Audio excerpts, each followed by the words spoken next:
Chapitre 7. Il est tard dans la nuit. J'écris quelques notes maritimes dans le journal de bord quand, soudain, un léger frottement attire mon attention.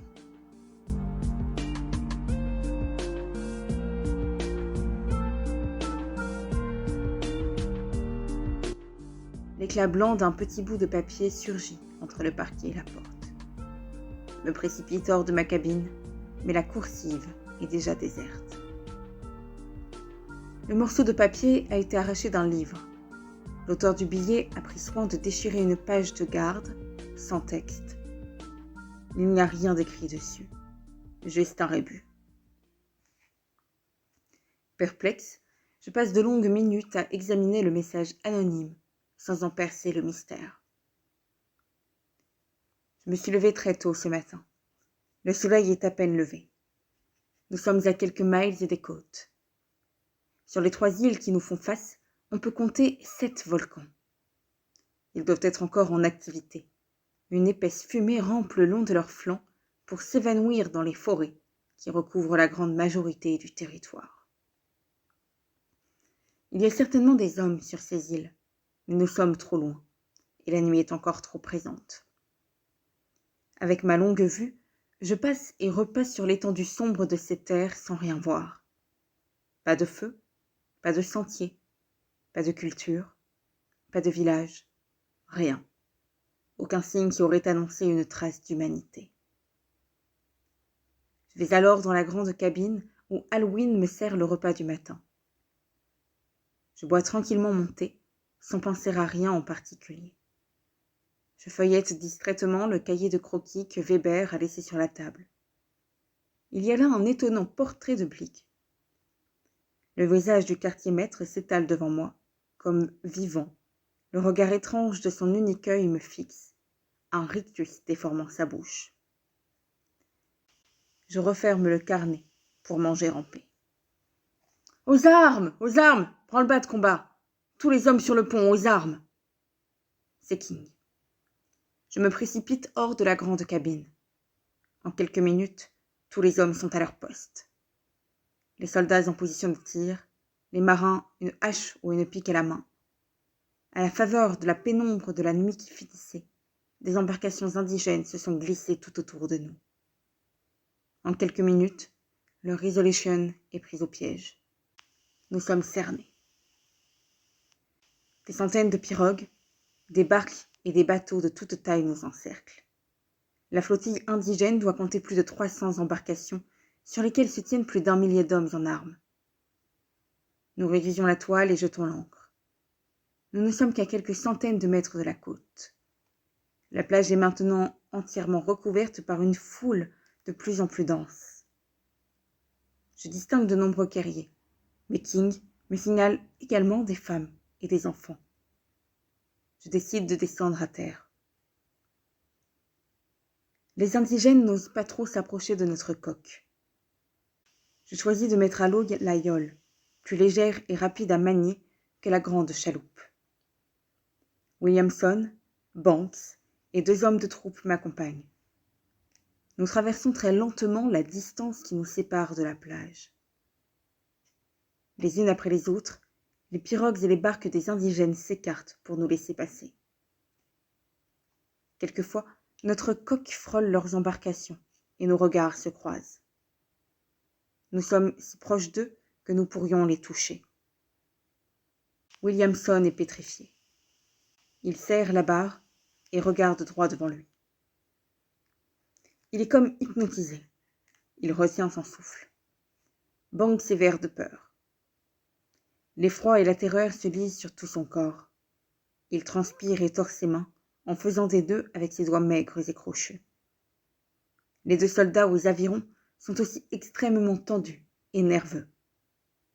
Ils ajustent sans cesse leurs fusils à leur épaule, prêts à lâcher les rames pour saisir leurs armes.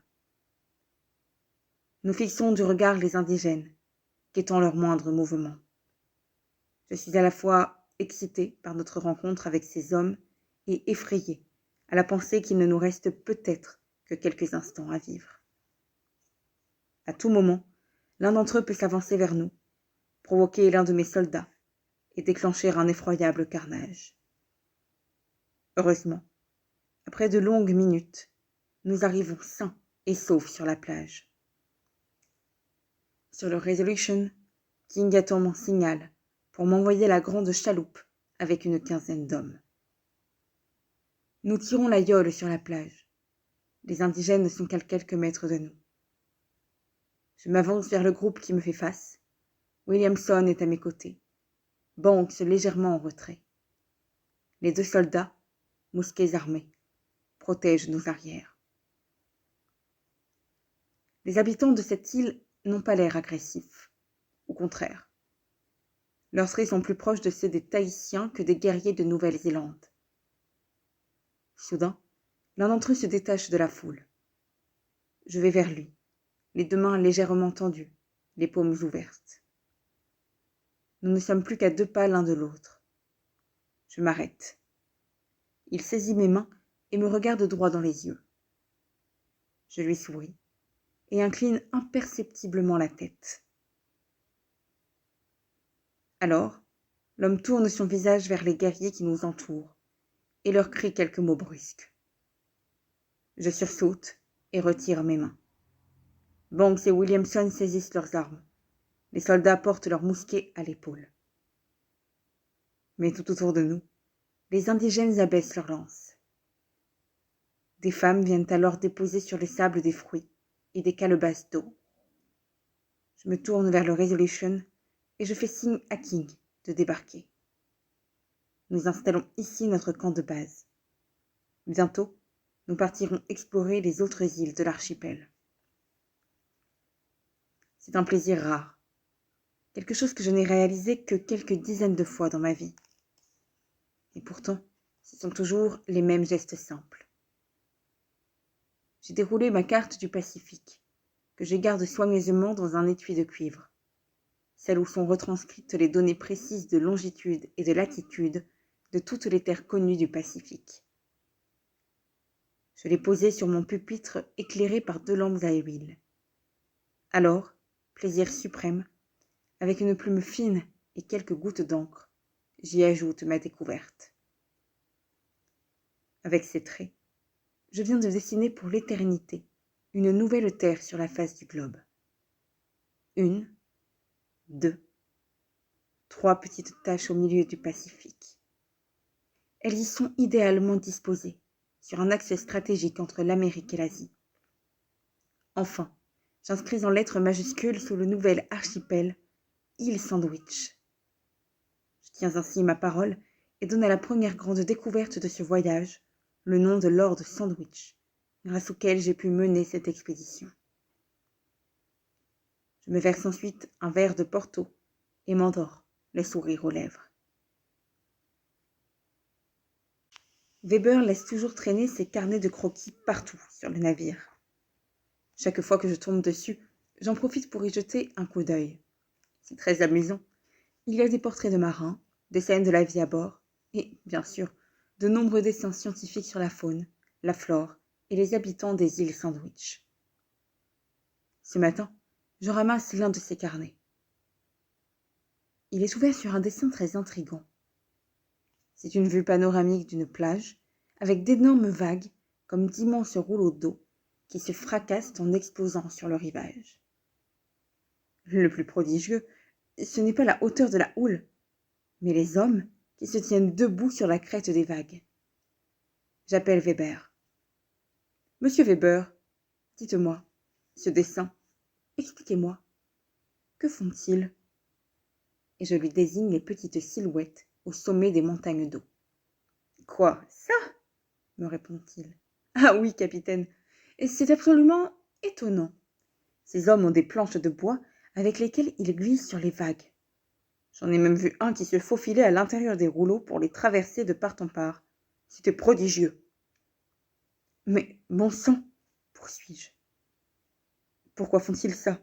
C'est terriblement dangereux. Ils risquent leur vie. Alors là, j'en sais rien.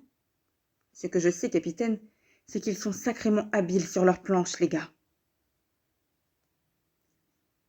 Les îles Sandwich cachent un mystère que je ne pourrai jamais élucider. Lors de ma première rencontre avec leurs habitants, je fus surpris de comprendre la langue. Incroyable. C'est presque mot pour mot la même que celle des Tahitiens.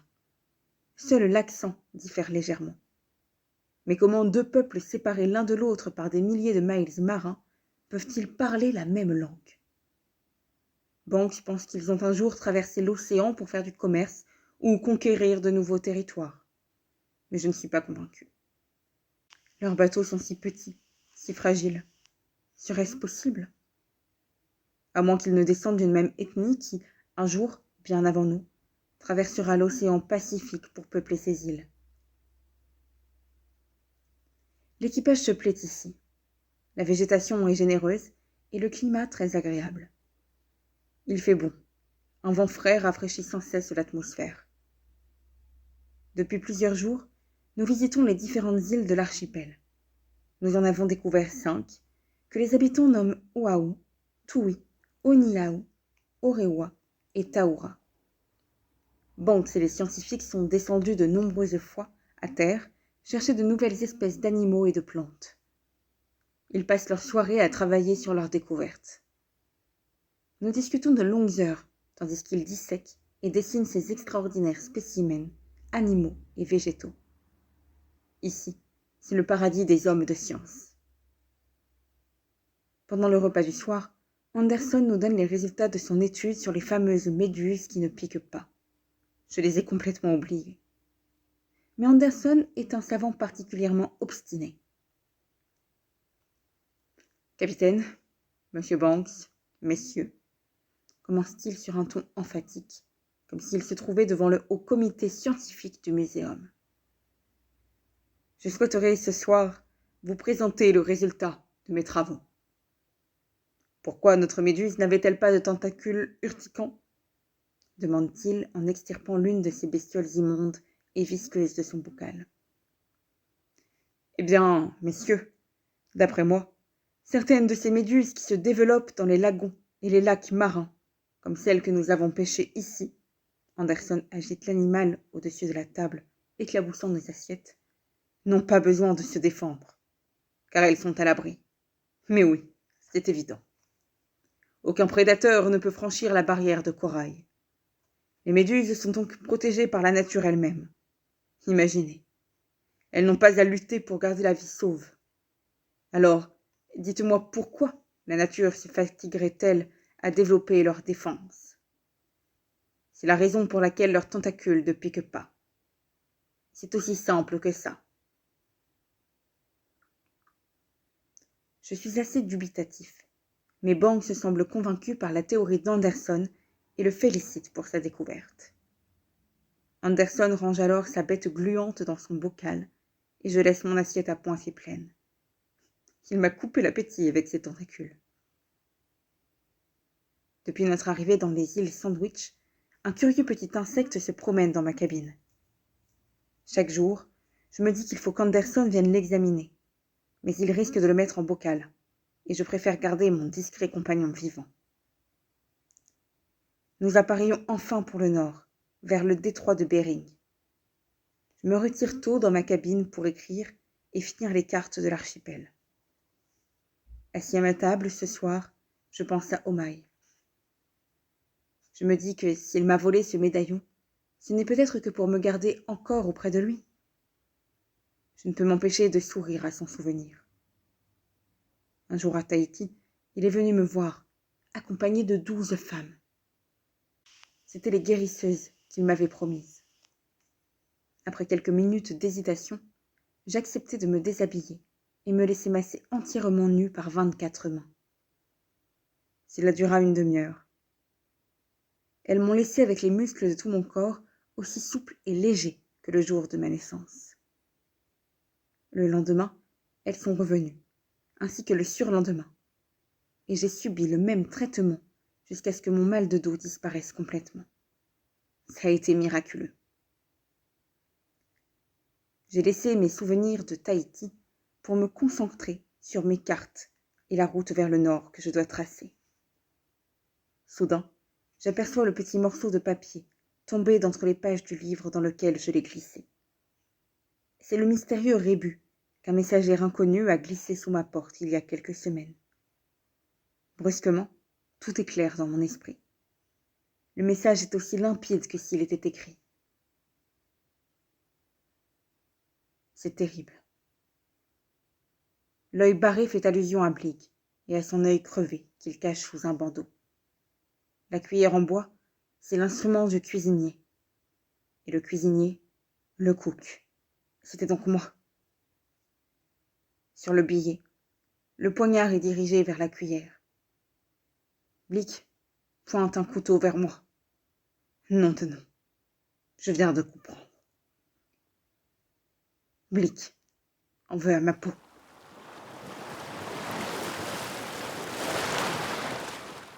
Chapitre 8. King, Williamson. Je bondis hors de ma cabine. Mes deux lieutenants émergent de leur quartier, le regard encore endormi. Vite, entrez, leur dis-je en chuchotant. Par ici, dépêchez-vous. King et Williamson s'engouffrent sans un bruit dans ma cabine.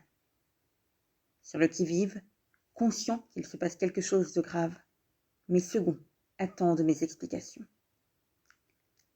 Messieurs, je pense que nous allons devoir affronter une mutinerie menée par Blig. Je n'ai pas le temps de vous expliquer. King, allez réveiller les soldats. Je veux des hommes en armes partout, sur le navire, sur le pont, à la barre, dans les cales. Je veux que vous contrôliez l'accès aux réserves d'armes et de poudre. Williamson, vous vous chargez de l'équipage.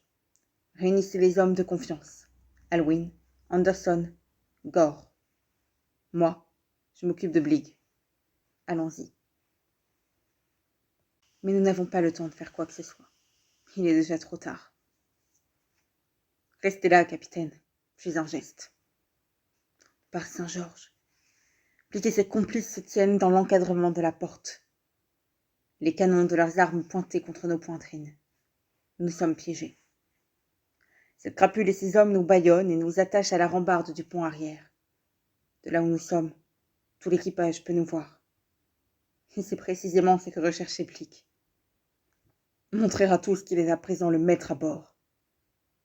Je fulmine. Je m'en veux de n'avoir pas été plus vigilant. Si je l'avais voulu, j'aurais pu déchiffrer le message avant que Blig n'organise sa mutinerie. Mais je ne vais pas laisser Blig me prendre mon navire.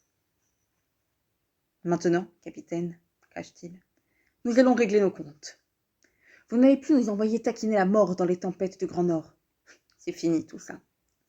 C'est moi qui commande à présent. Mais la situation à bord n'est pas aussi simple que Blig veut le croire. Les mutins ont désarmé quelques soldats et réuni l'équipage sur le pont. Certains ont pris les armes, mais la plupart sont encore indécis. Vont-ils se ranger aux côtés des mutins ou rejoindront-ils Alwyn, autour duquel se sont rassemblés les plus fidèles de mes hommes? Écoutez-moi tous, crie Blig. Voilà 2 ans que Cook nous promène à travers tout le Pacifique. Maintenant, c'est fini les explorations. On ne va pas le laisser nous emmener vers le nord. Là-haut, il n'y a que des glaces. Je vous le dis, moi, on va droit sur des tempêtes et on va y laisser notre peau. Il n'y a que des icebergs et rien d'autre. Faut retourner vers le sud, vers Tahiti. Là-bas, on aura tous des femmes et un morceau de terre à nous. Avec nos canons, on leur fera voir aux sauvages, s'ils ne sont pas contents. Allez les gars, demi-tour, à Tahiti. C'est vrai, faut retourner vers le sud, crie l'un des mutins. Sinon, on va tous crever comme des rats. Ouais, hurle un autre. À nous la belle vie, à mort le capitaine Cook. Non, attendez. C'est la voix d'Alwyn. N'écoutez pas ces gibiers de potence. Vous savez ce que ça coûte une mutinerie. Les gars, vous n'allez tout de même pas laisser le Resolution à Blig. Le capitaine sait ce qu'il fait. Et c'est pas cette raclure de bois de gibet qui va pendre la barre. Jamais. Alwyn est maintenant entourée de quelques marins en armes, face à la dizaine de mutins menés par Blig. Mais les marins sont nombreux à rejoindre les rangs du cuisinier. Blig et ses hommes deviennent de plus en plus nerveux. Si la mutinerie échoue, ils savent ce qui les attend. Ils seront pendus, à la plus haute vergue du navire. Blake n'a plus d'autre solution que l'affrontement. Cela va finir dans un bain de sang. Impossible de me détacher ni de faire glisser le bâillon qui me serre la bouche. J'enrage. Ils sont devenus fous. Seuls, perdus au milieu de l'océan, mes hommes vont s'entretuer. Mais je ne peux rien faire, maintenant que Blake a décidé d'en finir. Les mutins ont pris position. Ils vont tirer. Alwyn place ses hommes derrière des tonneaux, prêts à faire feu. Soudain, un cri déchire l'atmosphère. « Terre! Terre à bâbord !» C'est la vigie qui hurle depuis le haut du grand mât. Tous les hommes se précipitent à la rambarde. Certains mutins abandonnent leur position. C'est le moment que choisit Alwyn pour attaquer. En quelques secondes, ces hommes traversent le navire à l'assaut du pont arrière. Surpris, les mutins n'opposent aucune résistance. Résigné et impuissant, Blake décharge l'une de ses armes sur moi. Mais il me rate. Dépité, il me jette un dernier regard haineux avant de se tirer une balle dans la tempe. Le corps de Blake tombe sur le pont avec un bruit sourd. Rapidement, une large flaque de sang entoure sa tête. Les uns après les autres, les mutins rendent leurs armes. Le cadavre de Blake est jeté par-dessus bord. Il flotte quelques secondes entre deux eaux. Aussitôt, les requins affluent.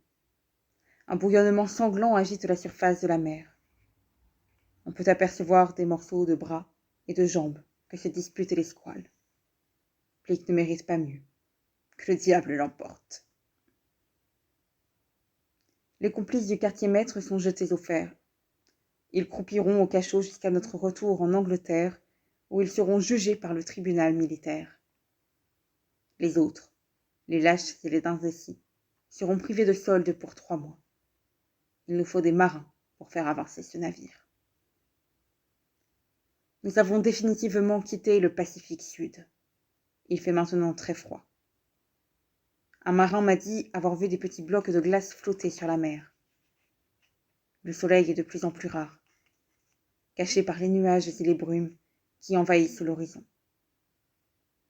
Depuis quelques jours, nous logeons un rivage sombre et hostile, formé de lugubres falaises qui s'enfoncent dans la mer, l'Amérique du Nord. Avec ma longue vue, j'aperçois d'immenses arbres, de gros buissons noirs, et partout, au sol, de la neige. Nous serons bientôt à terre. Chapitre 9. C'est désespérant. Cela fait maintenant près de 3 semaines que nous longeons l'Amérique du Nord sans trouver un endroit où accoster. Nous sommes à quelques miles de la terre et pas moyen d'y mettre les pieds. Les côtes ne sont qu'une succession de roches noires et aiguisées sur lesquelles notre coque se déchirerait si nous tentions de nous en approcher. La traversée depuis les îles Sandwich a été très difficile. Nous avons été assaillis par des vents froids et violents, charriant de la grêle et de la neige. Les vagues hautes et dangereuses ont plusieurs fois recouvert le bâtiment. Nous sommes harassés. Ces 2 derniers mois nous ont plus épuisés que les 2 années que nous avions passées en mer. Mais un soir, vers 6 heures, la vigie annonce une large baie au nord-ouest. Nous nous y engageons. Je suis heureux de retrouver le calme de la terre ferme. Dans la soirée, alors que nous naviguons dans les eaux calmes de la baie, à la recherche d'un endroit où aborder, le lieutenant King entre brusquement dans ma cabine. « Venez voir, capitaine, nous avons de la visite. » Des pirogues s'avancent vers le Resolution. Elles émergent lentement de la fine couche de brouillard qui recouvre l'estuaire. Le regard fixé sur les petits canoës, nous retenons notre souffle. Pas une voix, pas un chant, rien. Seul le bruit régulier des pagaies parvient jusqu'à nous. Ils arrivent. Les indigènes sont une vingtaine, répartis dans 3 pirogues. En quelques minutes, ils sont si proches de nous qu'ils peuvent toucher notre bateau du bout de leurs lances. L'un d'eux se lève et s'adresse à nous dans une langue incompréhensible. Il n'a pas l'air agressif. Son discours ressemble à une mélopée, ou plutôt à une prière. Il jette une poignée de plumes blanches dans l'eau, tandis que ses compagnons déversent une poudre rouge qui vient teinter la coque du Resolution. Weber noircit frénétiquement les pages de son carnet. Il dessine le plus vite possible, fixant à l'encre les rites mystérieux des Indiens d'Amérique du Nord. Soudain, sans un mot, nos visiteurs s'en vont et disparaissent dans les brumes du détroit. Pendant quelques minutes, l'équipage reste silencieux, comme envoûté par la magie de cette curieuse apparition. Une légère brise nous pousse vers la berge, chassant le brouillard. C'est alors que de très nombreux canoës se détachent du rivage. En un instant, plus de 30 embarcations entourent soudain le navire. « Regardez, capitaine !» Williamson attire mon attention sur une pirogue plus grande que les autres. Elle est peinte et décorée d'un énorme bec d'oiseau en bois sculpté. L'homme qui se tient à sa proue doit être un chef ou un prêtre. Son corps est entièrement couvert de peinture et sa tête ornée de plumes d'aigle. Il a dans sa main un oiseau en bois qui l'agite en chantant. Nous sommes sur nos gardes, mais ces hommes ne semblent pas avoir l'intention de nous attaquer. Comme nous le faisons à chaque nouvelle rencontre, nous invitons les indigènes à monter à bord. King leur lance quelques mots en tahitien, puis nous installons des cordages le long de notre coque. Mais aucun des Indiens n'accepte de monter. Tant pis. Un premier contact est néanmoins établi. Demain, nous descendrons à terre à la rencontre de ce peuple que nous ne connaissons pas. Mais le lendemain matin, je suis dans une rage folle. Mes marins sont des pleutres. Plus un seul de nos hommes ne veut descendre à terre. Hier soir, un des Indiens s'était enfin décidé à monter à bord. Il parlait une langue inconnue, rien à voir avec celle des habitants du Pacifique Sud. L'homme avait un grand sac en cuir dont il voulait échanger le contenu contre des morceaux de cuivre et des clous. C'était l'occasion idéale d'approfondir le contact. Nous lui avons donné une livre de clous, une plaque de cuivre, et nous l'avons laissé partir. Je n'avais pas fait attention à son sac, qu'il avait abandonné au pied du grand mât. C'est le mousse Nicolas qui l'a ouvert. « Capitaine ?» Il était blême. « Regardez !» Un crâne. Il y avait un crâne au fond. Les marins s'étaient tous rassemblés autour de nous. D'un geste, j'ai retourné le sac et les restes d'un squelette humain ont roulé à mes pieds. Depuis, plus aucun mort du Resolution n'accepte de quitter le bord. Finalement, c'est moi qui descends à terre le premier, avec 4 soldats bien armés. Très vite, nous découvrons un village indien. Un nouveau monde s'ouvre à nous. Ces quelques huttes sur un sol râpé sont les premiers signes d'une civilisation étrange. Bientôt, nous allions découvrir une langue et une culture originales. Ils allaient nous enseigner leur vision de la vie et nous raconter leurs rêves, si différents des nôtres. Poussés par l'énergie de la découverte, nous colonisons inlassablement notre planète, alors que les Indiens, tournés vers le cosmos, sont comme des sentinelles tendues vers l'immensité de l'espace. Au bout du monde, ces hommes vivent en harmonie avec les battements intimes de la Terre. Ils sont là, sensibles au rythme de ses pulsations, immobiles et conscients de l'immense fragilité de l'humanité. Je reviens avec un peu plus de sagesse, mais aussi des peaux de renard, de daim, de loup et même d'ours d'échanger aux Indiens. Les hommes du Resolution se parlent alors, soudain, tous volontaires pour la prochaine expédition à terre. Après quelques jours, je décide de repartir. Je ne veux pas rester trop longtemps chez les Indiens. Le temps passe et nous rentrons dans l'hiver.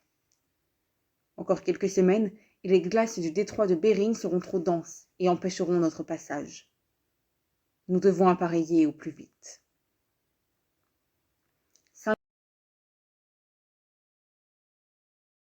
jours que nous n'avançons plus. La mer est désespérément calme. Il n'y a pas un souffle de vent, et des courants contraires nous repoussent même vers le sud. Au lieu d'avancer, nous reculons.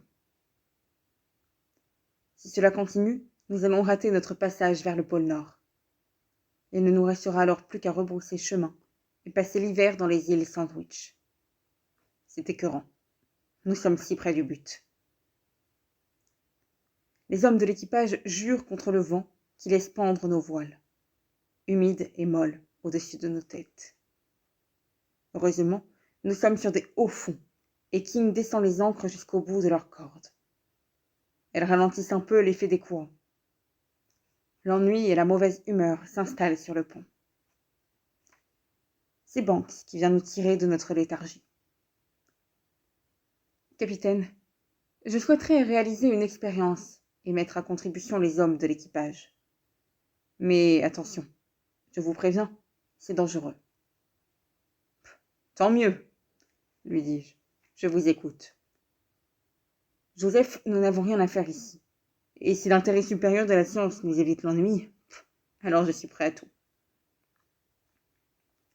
Voilà, capitaine, m'explique-t-il. Je veux envoyer un petit filet le plus profond possible, à 3000 pieds. 3000 pieds? Vous êtes fou, nous allons être tirés par les courants. Et si une baleine se prenait dans le câble, vous imaginez? Le bateau serait en quelques minutes entraîné au fond de l'océan. Je sais que c'est fou, me répond Banks. Pour les baleines, j'ai prévu des hommes avec des haches, prêts à couper le câble si jamais on était entraîné. Écoutez, capitaine, il doit y avoir des animaux là-dessous. Vous savez, des poissons, des mollusques, ou je ne sais quels êtres qui peuplent des grandes profondeurs, sans jamais remonter à la surface. Avec un filet et un peu de chance, on peut en ramener. Oui, je ne sais pas. Mais pourquoi pas? Lui dis-je, hésitant. Par contre, je n'ai pas assez de câbles pour atteindre de telles profondeurs. Désolé, Joseph. Je pense que votre projet n'est pas réaliste. On pourrait rassembler toutes les cordes et utiliser des voiles déchirées pour entrer ces d'autres. Nous pourrions déjà descendre assez bas. Sérieusement, Banks, vous pensez vraiment ramener quelque chose de ces profondeurs? Je n'en sais rien. Mais vous vous imaginez quelle découverte extraordinaire si jamais on pêchait quelque chose. C'est bon, lui dis-je. On fait l'essai. Vous avez 3 jours pour réunir tout ce qui ressemble à une corde. Je vais de mon côté voir si on peut faire quelque chose avec des voiles usagées. Merci, capitaine. Le filet, lesté d'une grosse motte de terre glaise, plonge depuis plusieurs minutes dans les eaux sombres du Pacifique Nord. Banks souhaite que le filet descende rapidement à la verticale du bateau. La terre glaise va mettre plus d'une demi-heure pour se désagréger. Ensuite, le filet sera plus léger et il commencera à remonter lentement. L'équipage est surexcité. Le danger et l'importance de l'expérience ont enflammé les imaginations. Alwyn raconte aux mousses que nous allons réveiller un poulpe géant qui se jettera sur notre bateau pour l'entraîner dans les profondeurs du Pacifique. Je lui demande d'arrêter de terroriser les jeunes et de tenir au chaud ses marmites pour nous cuisiner des bestioles de plus petite taille. Jameson et Gore, une hache à la main, se tiennent prêts à couper le câble. Si le filet est entraîné par une baleine, il faut nous en débarrasser immédiatement. Midi. Ça y est. Nous n'avons plus de corde. 2870 pieds de profondeur. Le bateau est déséquilibré par les courants qui poussent le filin sur presque un demi-mile marin. Le Resolution tangue de plus en plus vers tribord. Nous ne pouvons pas nous éterniser dans cette position, mais il faut patienter. Banks se tient tout près de moi, les yeux fixés à l'endroit précis où la corde plonge dans l'océan. Il se ronge les ongles jusqu'au sang. 10 minutes seulement. Il faut encore attendre. S'il y a des animaux là, au fond, je veux leur laisser le temps de découvrir les minuscules morceaux de viande pourrie que Banks a accrochés au filet. 17 minutes. Le navire se stabilise, mais la corde est tendue à l'extrême et menace de passer sous le navire et de nous retourner. 21 minutes. La vigie signale des nuages poussés par une grosse brise à l'horizon. 23 minutes. Ça suffit. Levez le filet. 3 hommes se jettent sur les bras du cabestan pour haler le filet. Banks avait raison. Ce n'est pas facile de remonter tout ça.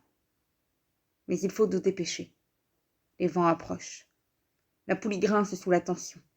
Les marins se relaient. Enfin, au bout d'une demi-heure d'effort, le filet apparaît à quelques mètres de profondeur. Un mousse, installé dans un canot avec Banks, l'attrape avec une pique. Quelques secondes plus tard, Banks plonge ses mains entre les mailles. « Yeah, victoire!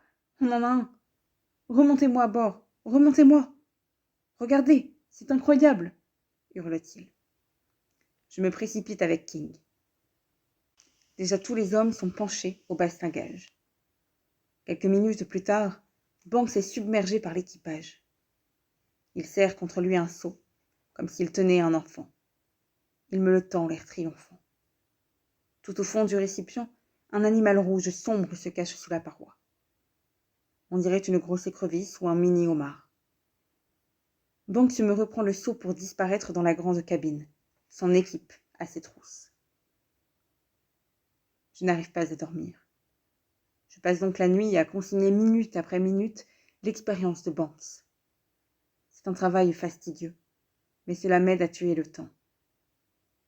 Les résultats, par contre, sont surprenants et inespérés. Selon Banks et Anderson, l'étrange animal vivrait dans les grandes profondeurs, mais cela reste encore à prouver. Weber a eu le temps de le garder quelques minutes sur une feuille de papier humide. Il l'a dessiné sous tous les angles, avant que les savants ne viennent le récupérer jalousement pour leurs expériences. Ils l'ont fait sécher.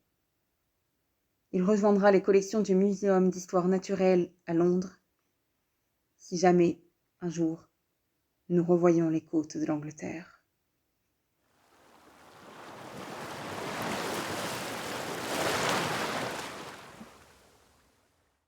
Chapitre 10. Impossible de monter vers le nord. Les vents nous repoussent toujours au sud. Je prends la décision de nous dérouter vers les côtes américaines, cap à l'est. En attendant les vents qui nous amèneront vers le nord, nous retournons explorer les terres indiennes. Avec un groupe d'une dizaine d'hommes, je me suis avancé de plusieurs miles à l'intérieur des terres, quand soudain, 3 éclaireurs reviennent, effrayés, vers nous. « Les deux bouches! Les deux bouches !» hurle-t-il. Il traverse la colonne et court jusqu'à moi. « Capitaine, capitaine, là-bas !» Il me montre une colline éloignée où l'on distingue les fumées d'un village indien. « Là, là, là !» allait-il. « Il y a des monstres! Des hommes, ils ont 2 bouches! Là, comme ça !» me montre-t-il.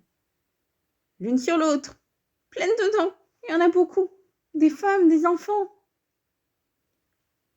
Banks et King sont à mes côtés. Nous n'en croyons pas nos oreilles. Des êtres humains avec 2 bouches? Est-il possible qu'une espèce humaine différente de nous se soit développée ici?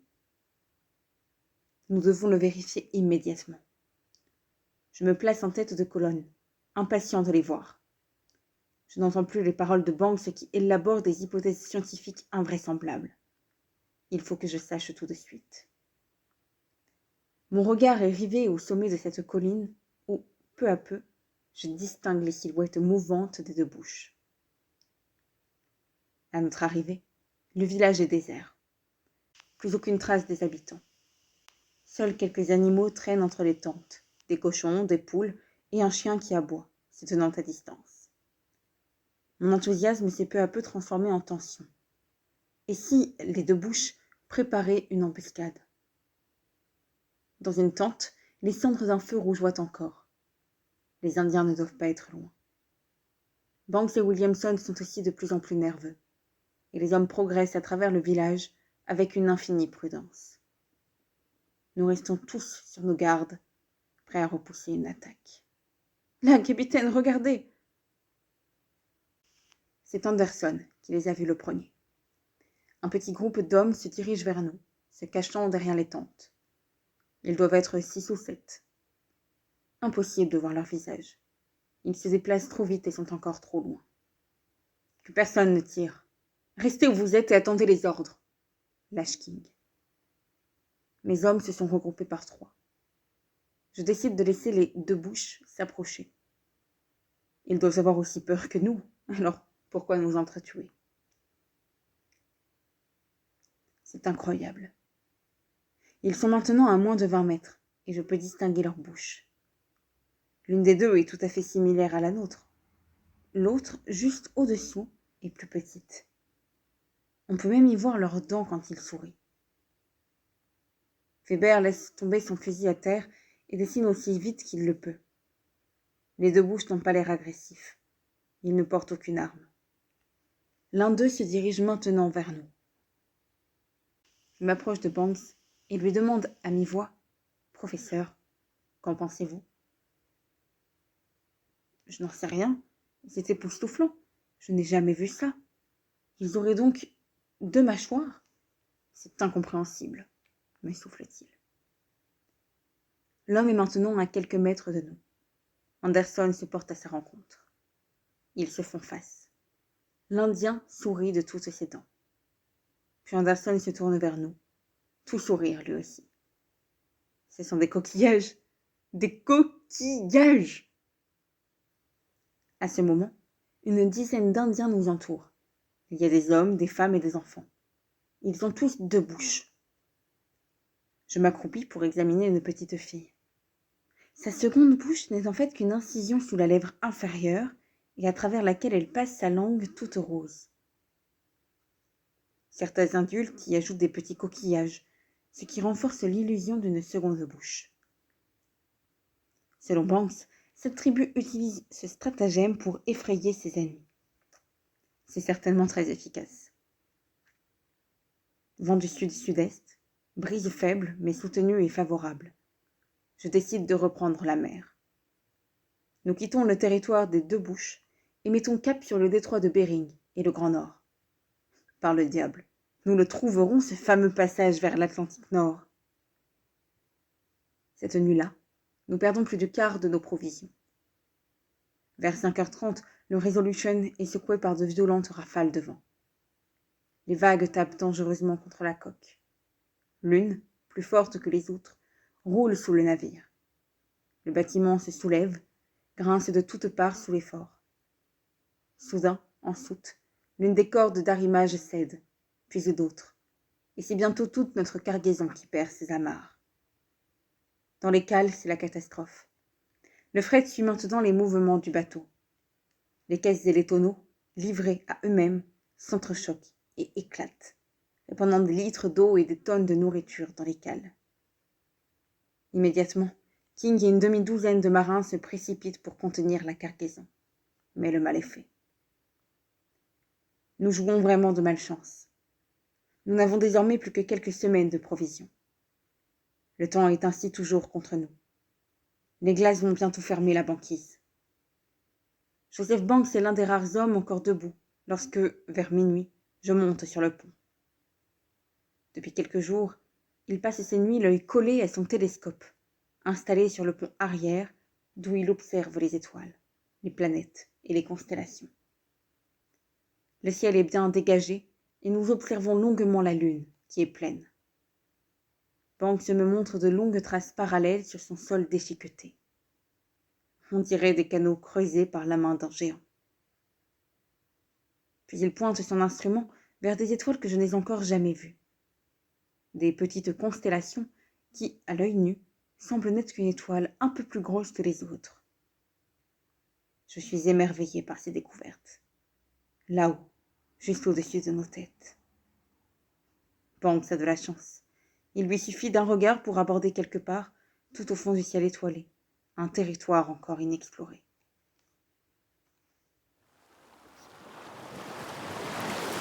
Chapitre 1. Je reste éveillée jusque tard dans la nuit. Incapable de m'endormir, je pense sans cesse à la probabilité de l'existence de ce passage entre le Pacifique et l'Atlantique. Réussirai-je à le trouver? Et finalement, que m'importe-t-il vraiment? Qu'est-ce qui compte pour moi maintenant? Trouver ou chercher? Pourquoi toujours parcourir le globe après toutes ces années en mer? J'ai déjà découvert tant de nouvelles terres. N'est-il pas temps de rentrer chez moi, avant qu'il ne soit trop tard? Nous atteignons enfin le détroit de Bering. On dit qu'ici, l'Amérique et l'Asie sont si proches qu'une seule journée de navigation suffit pour rejoindre le rivage roisien. Banks insiste pour que nous allions vers l'Asie. Je mets le cap plein ouest. Le temps est clair et le vent plutôt fort. Le Resolution cingle vers les côtes asiatiques. En quelques heures, nous apercevons très nettement les petites collines de l'Asie extrême orientale. Nous distinguons même des villages de huttes et leurs habitants. Banks tient absolument à débarquer, mais je ne veux pas perdre de temps sur une terre déjà explorée par les Russes. L'hiver approche. Nous devons coûte que coûte mettre le cap au nord-est et rejoindre le Grand Nord avant que les glaces ne se referment sur nous. Pour faire plaisir à Banks, je frôle donc les côtes de l'Asie, mais sans m'arrêter. À la lunette, j'observe les habitants qui se sont regroupés sur le rivage. Ils nous saluent, soulèvent leurs chapeaux. Quelques flocons de neige tombent sur le pont. Le soleil des tropiques est bien loin. Nous avons revêtu nos fourrures, nos bonnets de laine et nos gants de peau retournés. À plusieurs reprises, la vigie signale des vols de canards. Existerait-il une terre inconnue, plus au nord? Nous remontons toujours plus haut. Le temps change, l'air est froid, âpre et dur, et le ciel de plus en plus sombre. Depuis quelques jours, nous observons un étrange phénomène. C'est une sorte de lueur qui éclaire le ciel au lointain, comme si l'horizon était soudain devenu lumineux. Aucun d'entre nous n'a une idée précise de ce que cela peut être. Étrange. Cette nuit-là, nous traversons une pluie de neige, de grosses gouttes floconneuses qui viennent tremper le bateau. En quelques heures, le Resolution se transforme en cathédrale de givre. Les mousses gèlent du sel sur le pont, mais ils ne peuvent empêcher une épaisse couche de verglas de se former sur les planches de bois. Les glaces flottantes sont de plus en plus nombreuses autour de nous. D'immenses blocs nous frôlent et obligent l'équipage à rester sans cesse sur le qui-vive. Nous découvrons ce qu'est cette lueur étrange à l'horizon. C'est un mur de glace.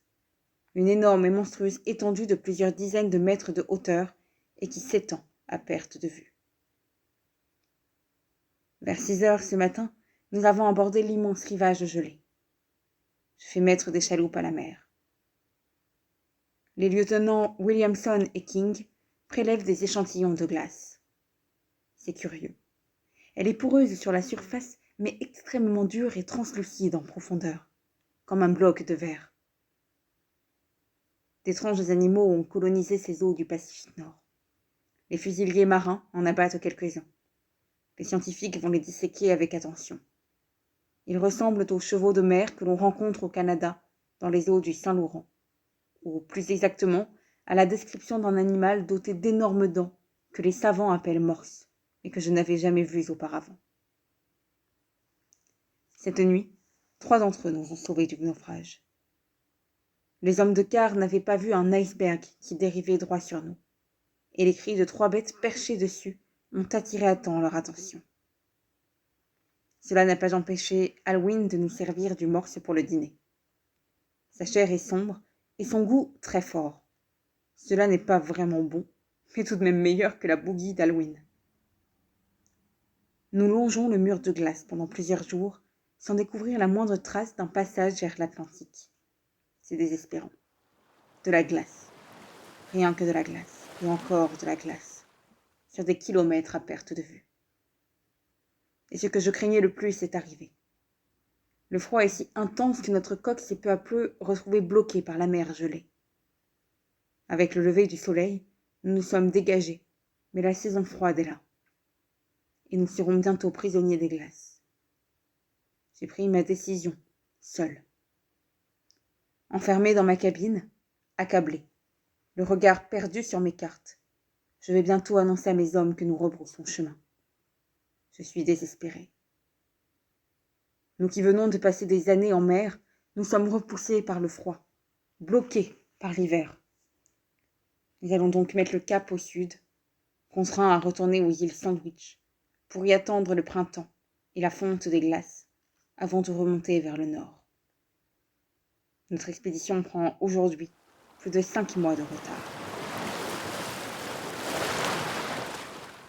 Chapitre 12. Les mers froides et dangereuses de l'Arctique sont derrière nous. Pourtant, l'océan Pacifique se déchaîne, menaçant notre navire. En fin de matinée, le vent se met soudain à souffler en rafales de plus en plus violentes. La mer se gonfle en vagues hautes et lourdes qui viennent s'écraser contre le Resolution. L'eau roule sous leur pont, emportant tout sur son passage. Les hommes s'attachent aux mâts ou au bastingage. En quelques minutes, le ciel est noir, les mugissements sinistres de la tempête envahissent nos esprits, tel un message de l'au-delà. Le vaisseau est maintenant à la merci des forces de l'océan. À tout moment, une vague peut nous envoyer par les fonds. Il ne nous reste plus qu'à prier. Après plusieurs heures de tempête, le ciel est redevenu clément, et nous avons enfin rejoint les premières terres de l'archipel des îles Sandwich. Demain matin, nous devrions être à terre. Ce soir, Alwyn jette dans ses casseroles les quelques provisions qu'il lui reste pour nous préparer un festin. Double ration et viande pour tout le monde. Je mâche mécaniquement ma portion, sans rien dire, l'esprit vide. Pourtant, ce soir, l'atmosphère est joyeuse à bord. L'équipage fête notre arrivée. Fini les tempêtes. Nous relâchons pour au moins 3 mois sur l'un des plus agréables archipels du Pacifique. Mais je n'ai pas vraiment le cœur à me réjouir. Depuis notre retour vers le sud, l'amertume m'a gagné. Je n'ai pas mené mon navire comme je le souhaitais. J'ai échoué dans ma recherche d'un passage entre les glaces qui nous aurait conduits vers l'océan Atlantique. Ai-je manqué d'audace? Ai-je été trop prudent? Depuis une semaine, nous naviguons entre les îles Sandwich, à la recherche d'un havre où installer notre camp pour l'hiver. Ces derniers jours, je passe beaucoup de temps avec Weber. Nous nous installons dans la grande cabine. Il me montre ses derniers croquis, et j'admire les fantastiques paysages des îles Sandwich, dominés par les sombres panaches de fumée des volcans. La nuit dernière, nous avons assisté à une éruption, à quelques miles plus loin, à l'ouest. Une lumière a soudain embrasé le ciel, dévoilant un rougeoiement imperceptible à l'horizon. Il doit y avoir quelque chose dans cette direction. Une terre. Une île qui nous a échappé lors de notre premier séjour, il y a quelques mois. Je décide de changer de cap. Je me réveille tôt aujourd'hui. Le soleil tarde à se lever. Un nuage épais et sombre obscurcit le ciel à l'est, et la nuit résiste encore aux lueurs du matin. Le Resolution avance sur une mer presque étale. Baignée par des fumées volcaniques, une île se dresse devant nous. Elle est magnifique. Elle est énorme. Peut-être 10 fois plus grande que Tahiti. C'est le plus beau cadeau que peut nous faire l'océan Pacifique. Nous faisons le tour de l'île. Les marins sont impatients de trouver une baie où accoster. Nous la découvrons vers midi. Je prends la barre. Le vent vient de la côte, et je respire avidement cet air lourd d'odeur terrestre. Le Resolution approche lentement du rivage, dominé par d'immenses forêts qui grimpent le long des flancs des volcans.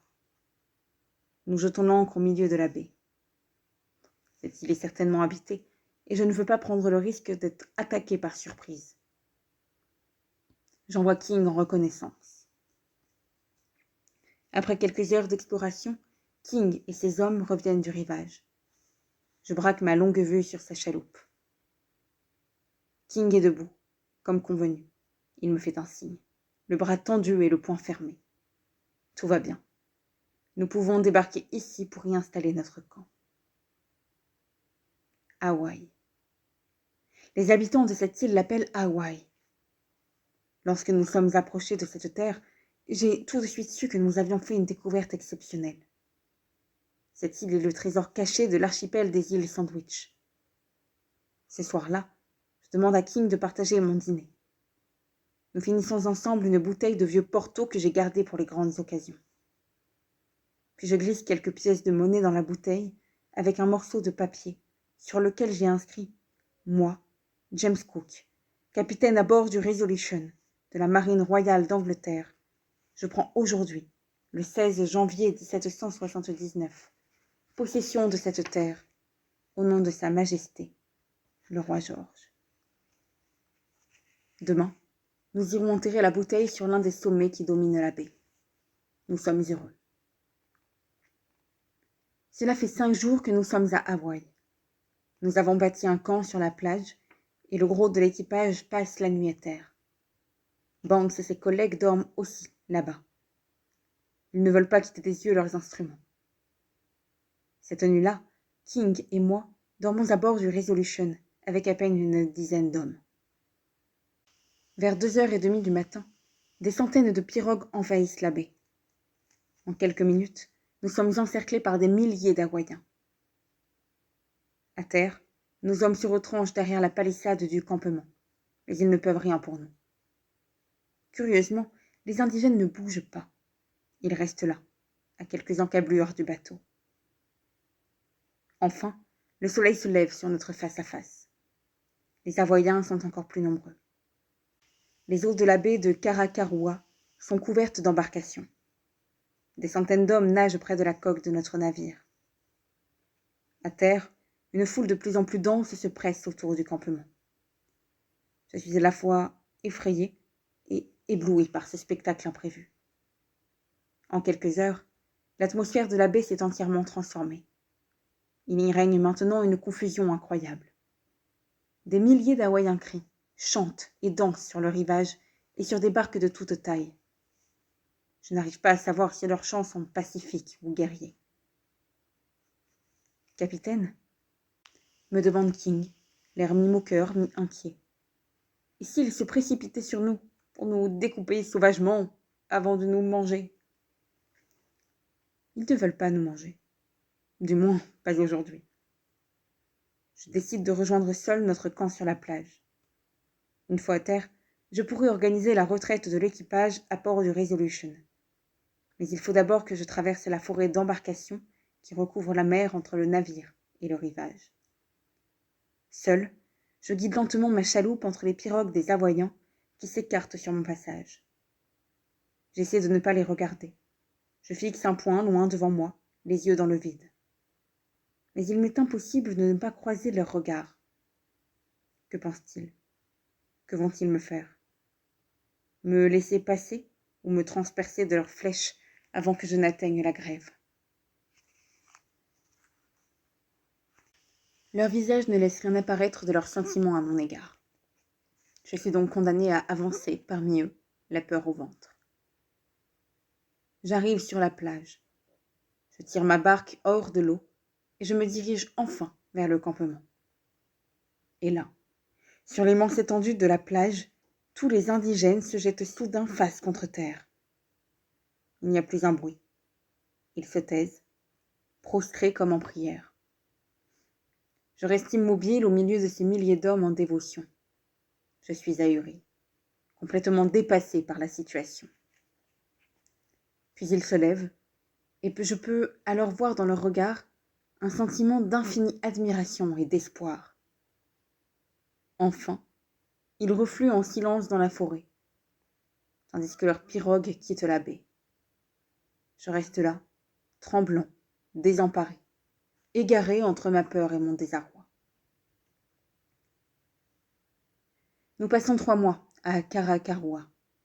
Chaque semaine, nous avons la visite du roi de Hawaï, Tiriobo. Mais aujourd'hui, il est venu par la mer, avec 3 grandes embarcations. Tiriobo se tient debout dans la première pirogue, majestueux dans son long manteau, coiffé d'un casque entièrement décoré de plumes. La barque qui le suit est pleine de prêtres qui chantent et dansent autour de leurs idoles. Les statues sont terrifiantes avec leurs bouches grimaçantes ornées de dents de chien. Le dernier bateau déborde d'offrandes, d'animaux grillés, de fruits et de fleurs aux odeurs entêtantes que Tiriobo veut m'offrir. La petite flottille fait lentement le tour du Resolution, alors que les prêtres récitent des prières et lancent des fleurs dans l'eau. Puis elle se dirige vers notre camp, où je m'apprête à recevoir Tiriobu et son cortège. Pourtant, ce qui va suivre allait décider de mon départ précipité de l'île. Arrivé dans ma tente, le roi, d'un geste solennel, dépose son manteau rouge sur mes épaules. Il me couvre la tête de son casque de plumes. Puis il me prend doucement la main et y dépose un éventail. Je n'ose pas bouger. Je suis troublée. Le roi de Hawaï ne me considère plus comme un homme. Je suis désormais à ses yeux une divinité qu'il vient honorer. Mais ce n'est pas fini. Les prêtres étendent des étoffes précieuses sur le sol. Ils y déposent 4 cochons grillés, des cannes à sucre, des noix de coco et toutes sortes d'autres fruits.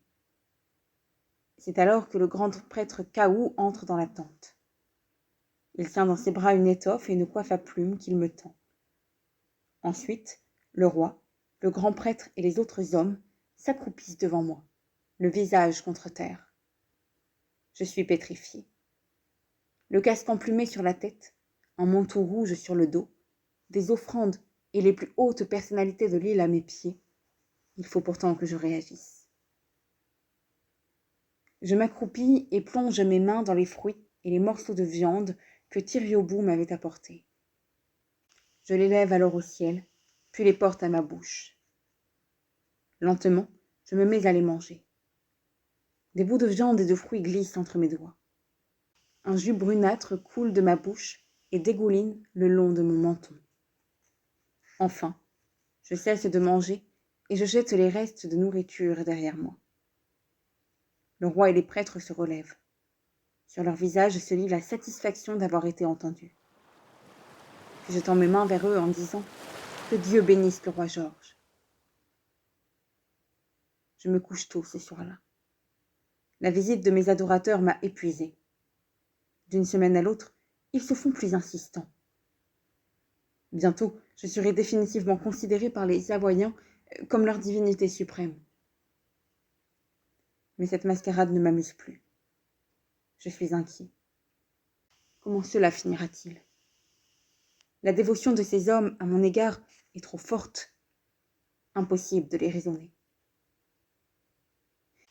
King m'a appris qu'une légende de l'île annonce la venue d'un dieu en la personne d'un homme blanc. Pour ces gens, la légende est devenue réalité. Et celle-ci ne peut que les décevoir. Il faut que je quitte cette île. Je décide de partir dès l'aube. Chapitre 13. Nous sommes en mer depuis une semaine. Nous naviguons plein nord. Hawaï et la baie de Karakarua sont déjà loin derrière nous. Soudain, nous entendons un terrible craquement. C'est tout le navire qui tremble. « Capitaine, capitaine !» C'est le lieutenant Williamson qui entre dans ma cabine. Le mât de misaine vient de se briser. « Quoi ? Le mât de misaine ? Vous êtes sûr ? » « Oui, capitaine. Un coup de vent et il s'est brisé en deux. Stoppez le navire. Réduisez la toile. » « Bien, capitaine. » Sur le pont, King discute déjà avec les charpentiers. Le visage sombre, il écoute les explications des marins. « Je crains que cela soit mauvais, capitaine. Très mauvais. » « Je vous écoute. » « Le mât est cassé. On ne peut rien faire pour le réparer. La bourrasque a déchiré le cœur du bois. Les charpentiers pensent que leur réparation tiendra peut-être une semaine, certainement pas plus. Bon, on remplace le mât. Dans combien de temps pourrons-nous repartir ? Impossible. Capitaine, on n'a pas de mât en réserve. Vous voulez dire ? Oui, capitaine. Il faut qu'on fasse demi-tour. Je ne vois pas d'autre solution. Pourquoi fallait-il que cela arrive maintenant ? Mais King a raison. Les dégâts sont trop importants pour que je prenne le risque d'avancer plus au nord. C'était inévitable. Nous devons retourner à Hawaï et sceller notre destin. Nous arrivons dans la baie de Karakarua tard dans la nuit. Les habitants de l'île ne viennent pas nous accueillir. Il y règne une atmosphère oppressante. Il n'y a pas de bruit, juste quelques cris d'oiseaux. Dans la pénombre de la forêt, nous pouvons distinguer les ombres furtives des combattants hawaïens. L'aïeul. Ils m'ont volé l'aïeul. Ils m'ont fait ça, à moi. C'est révoltant, inadmissible. Les choses ne se passent pas comme je le souhaitais. J'ai jeté l'ancre loin du rivage. Mais quelques heures après notre arrivée, notre yole a disparu, volé par les indigènes. Dire qu'avant notre départ, ils nous célébraient comme des dieux. Ce n'est pas possible. Je ne peux pas les laisser faire. Nous devons réparer le Resolution et nous installer quelques jours ici. Les Avoyens vont vite comprendre que ces navires et ces équipements sont à moi, à l'équipage, au royaume d'Angleterre. Par le diable, je ne les laisserai jamais nous en dépouiller.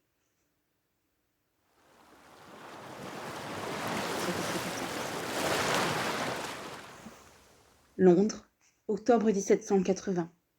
Bureau de John Sandwich, premier lord de l'amirauté. Et ensuite, Monsieur King. Comme je vous l'ai raconté, le soir de notre arrivée, le capitaine Cook était hors de lui. Tôt le matin, nos hommes ont été approchés par les Avoyens qui se montraient très agressifs. Je pense que le capitaine Cook avait repris ses esprits, mais il voulait accomplir une action d'éclat en allant chercher lui-même cette chaloupe. Il a fait barrer la baie par 2 canots conduits par des soldats de marine. Il m'a envoyé sur la grève avec mes hommes et s'en est allé dans son canot avec 7 soldats vers le village de Cobrowa, où habitait le roi Tiriobu. À son arrivée, il a réussi sans peine à convaincre le roi et 2 de ses enfants de l'accompagner sur le Resolution. Il comptait s'en servir comme monnaie d'échange pour récupérer l'aïeul. Tout semblait bien se passer, et les soldats se détendirent un peu. Mais la mère des 2 enfants se précipita pour les récupérer, et la population du village s'interposa entre le capitaine Cook et le roi qui, lui, ne savait pas trop ce qu'il devait faire. Voyant qu'il ne pourrait pas obliger le roi à l'accompagner sans déclencher une bataille, le capitaine Cook s'apprêtait à s'en aller, quand un coup de feu éclata sur la baie. Les soldats de marine postés sur les canaux venaient de tuer un Hawaïen qui voulait quitter le détroit. La nouvelle se répandit en quelques minutes, et les habitants se montrèrent de plus en plus hostiles. Soudain, un homme armé d'une lance se dirigea vers le capitaine. Et quelle fut sa réaction ? Le capitaine garda son calme et demanda à l'homme de reculer, mais celui-ci était furieux et menaçant. Le capitaine n'avait pas chargé son arme avec des balles, mais avec du petit plomb. Il voulait à tout prix éviter la mort d'un homme, fût-il hawaïen. L'indigène s'était lancé vers lui, et Cook a tiré, sans le tuer, ni même l'arrêter. Ce fut fatal pour la suite des événements. Aux yeux des Hawaïens, le capitaine n'était plus un dieu invincible, et ses armes se révélaient inefficaces. Il s'est ensuivi un véritable carnage. Les soldats tirèrent dans la foule, mais furent très vite submergés et massacrés. Et qu'advint-il du capitaine Cook ? La dernière vision que j'ai de lui est celle d'un homme courageux. Il tournait le dos à ses assaillants et hurlait aux soldats de ne pas tirer. C'est à ce moment qu'il a été poignardé. Mortellement touché, son corps a disparu dans la mêlée du combat. J'ai rassemblé les hommes à bord du Resolution avec l'intention d'aller chercher le corps du capitaine. Mais ce sont les Hawaïens qui nous l'ont ramené. Enfin, ceux qui ont resté. Vous voulez dire qu'ils l'avaient mangé, oui. Nous n'avons pas pu récupérer autre chose que ses mains et quelques os.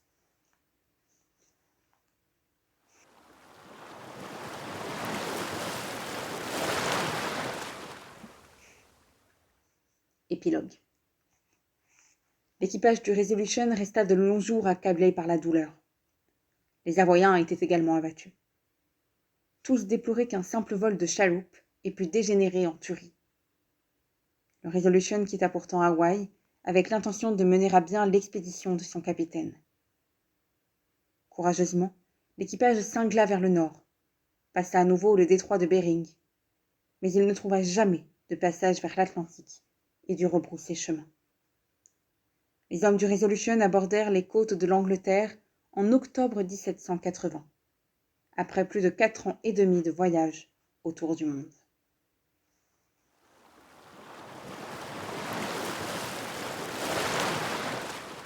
À la découverte de l'inconnu.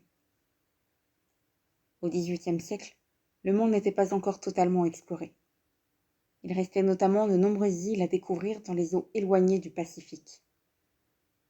En 1768, le jeune lieutenant du vaisseau James Cook part pour sa première expédition autour du monde.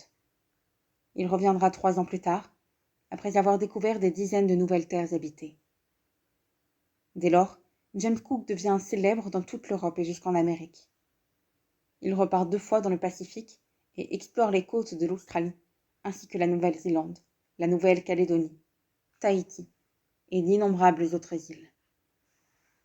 Les astronomes, les botanistes, les géographes et les médecins, embarqués à bord des vaisseaux du capitaine Cook, font de nombreuses découvertes et rapportent des centaines de nouvelles espèces de plantes et d'animaux. Les marins relèvent les cartes du fond de l'océan Pacifique. Les peintres dessinent les paysages et les populations des terres qu'ils abordent, pendant que James Cook étudie leur langue et leur mode de vie. Pour les marins du XVIIIe siècle, ce fut une aventure et une chance unique de participer à la découverte de ces territoires inconnus. Aujourd'hui, où l'on croit tout connaître de la terre et des hommes qui la peuplent, il est pourtant possible de garder ses sens en éveil et de se laisser encore surprendre par l'inconnu.